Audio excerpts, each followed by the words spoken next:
This lecture is on horizontally launched projectiles.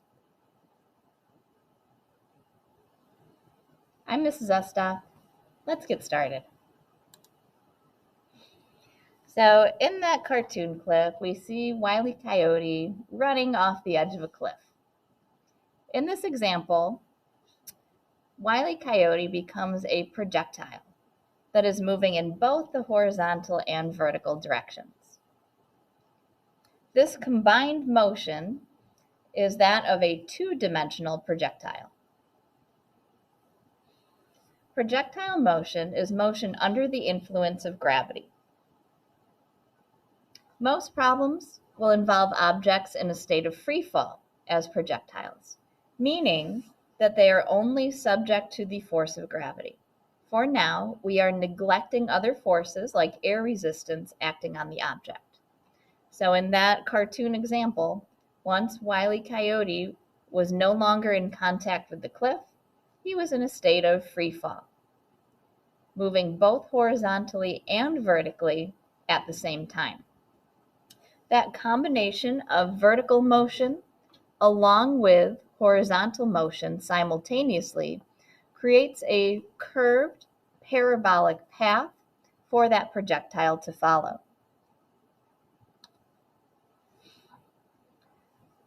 In our projectiles unit, we are learning about three basic types of projectile problems. The first type we have already talked about, projectiles that are moving in the vertical direction only. But in this lecture, we'll be talking about the second type of projectile problem you will see in this unit, projectiles that are launched horizontally. The third type we will cover in a later video lecture. And while the general physics principles remain the same for each of the three types of projectile problems, the approach will vary due to the fact that the problems differ in terms of the initial conditions. So in this lecture, we're going to cover the initial conditions that will apply to all problems where you have a projectile launched horizontally. In these types of problems, you'll see a projectile that is launched with some initial horizontal velocity from an elevated position, like the top of a cliff or the top of a building. And as it falls, it follows a curved parabolic path to the ground. Some predictable unknown variables that you'll encounter will include the initial speed of the projectile, the initial height of the projectile, the time of flight, and the horizontal distance or range of the projectile.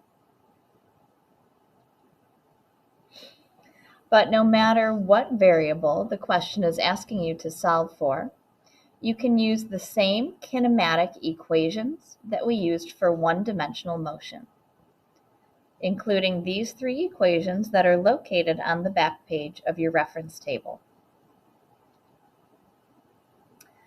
The problem-solving techniques used for horizontally launched projectiles are as follows.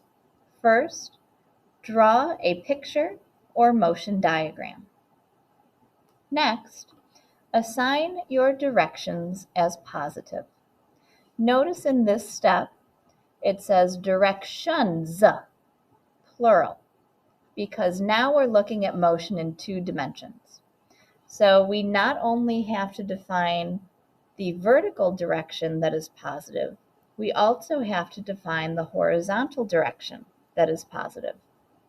So maybe for this problem, I'm saying that up and right are my positive directions.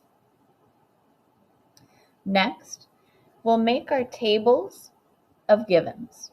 Again, notice I said tables, plural. We're going to have to make two tables of values. Still the same 5 key kinematic variables, but one table will be for the vertical direction with an acceleration due to gravity, but the other table will be for the horizontal direction, where the acceleration is equal to 0. Why is the horizontal acceleration equal to 0?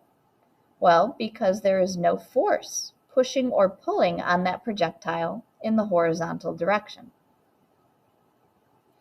Since both directions have different values of acceleration, we must treat each direction separately.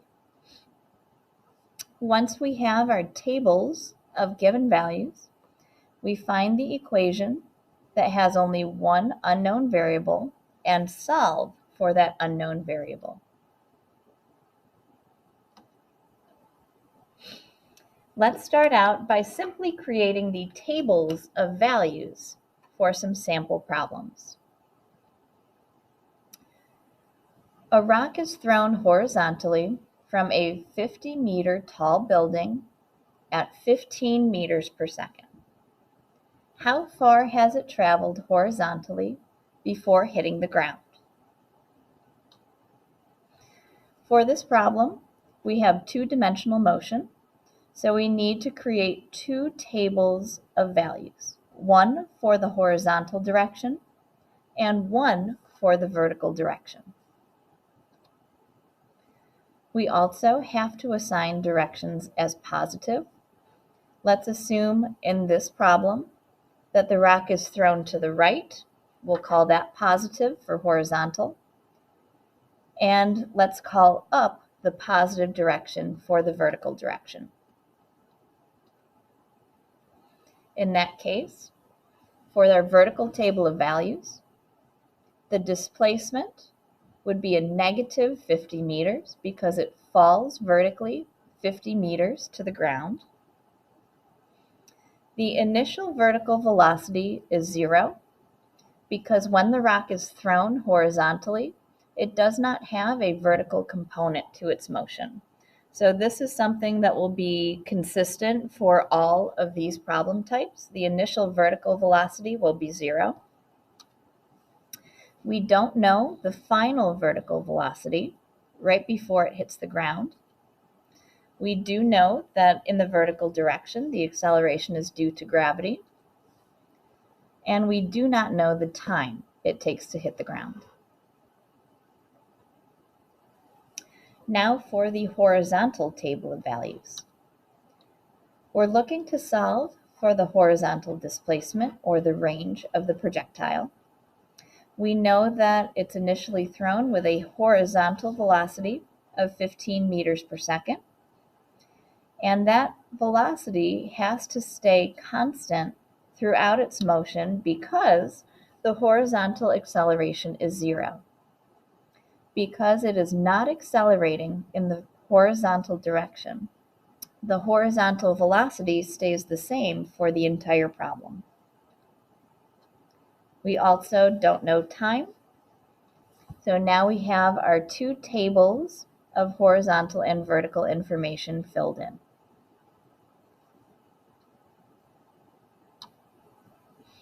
Let's try filling in tables for another practice problem. A rock is thrown horizontally from a 45-meter tall building. It hits the ground 15 meters from the base of the building. How fast was the ball thrown? Again, we're going to make our tables of values for the horizontal and vertical directions. And let's again say that up and right are our positive directions. Starting with the vertical table of values, we know the height from which it's thrown. So that means it falls a vertical distance downward of 45 meters. So we'll plug in negative 45 meters for the vertical distance. Again, the initial vertical velocity of any projectile launched horizontally is 0 because it does not start with any vertical velocity. We do not know how fast it's traveling in the vertical direction right before it hits the ground.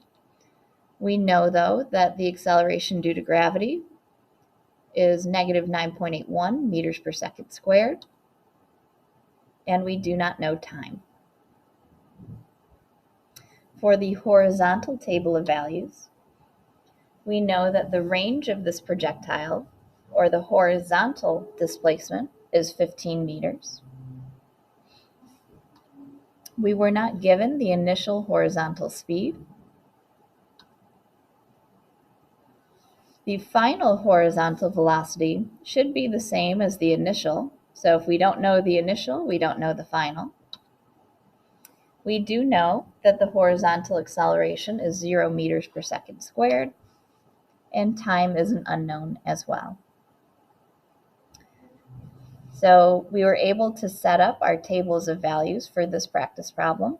Using these, we could solve for the unknown variables using those kinematic equations on our reference table. Now let's try actually solving one of these problems together. Now that we know how to set up the problem in order to figure out the equation to use. A cannonball is shot horizontally at 30 meters per second from the top of the cliff. It takes 1 second for the ball to hit the ground.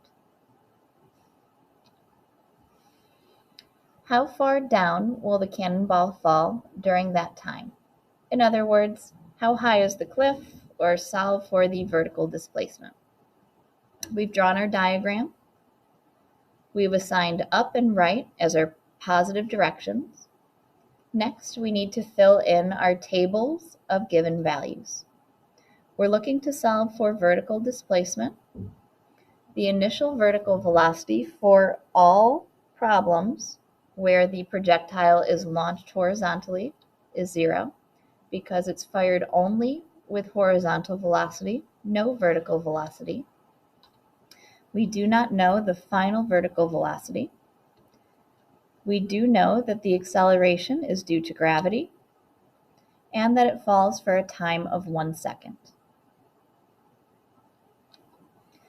For our horizontal table, we do not know the range or horizontal displacement of the projectile. We were given the initial velocity, which is 30 meters per second. In the horizontal direction, the initial and final velocities are equal because the acceleration is 0 meters per second squared horizontally. And since time is a scalar quantity, you'll have the same time in both the horizontal and vertical tables because time does not have a direction. It's the same for both horizontal and vertical. Next, now we're actually solving for our unknown values. We're going to use our tables of values to figure out what equation to use. Now, when we plug in values to the equation, we are only pulling from one table at a time. In other words, you cannot mix horizontal values with vertical values. In this case, since we're solving for the vertical displacement, I'm only going to be plugging in values from my vertical table for this portion of the solution. I'm looking for the vertical displacement, and since I don't have final velocity, and I don't need to know the final vertical velocity, I'm going to choose the kinematic equation that does not contain final velocity. In this case, d equals VIT plus 1/2 AT squared. From here, I'm plugging in values from my vertical table only, where the initial vertical velocity was 0, time is 1 second, and the acceleration is due to gravity, negative 9.81 meters per second squared. Because the initial velocity is 0, this first chunk of the equation simplifies to 0, giving me a displacement of negative 5 meters. In other words, after 1 second, the projectile has fallen a vertical distance of 5 meters downward, negative 5 meters.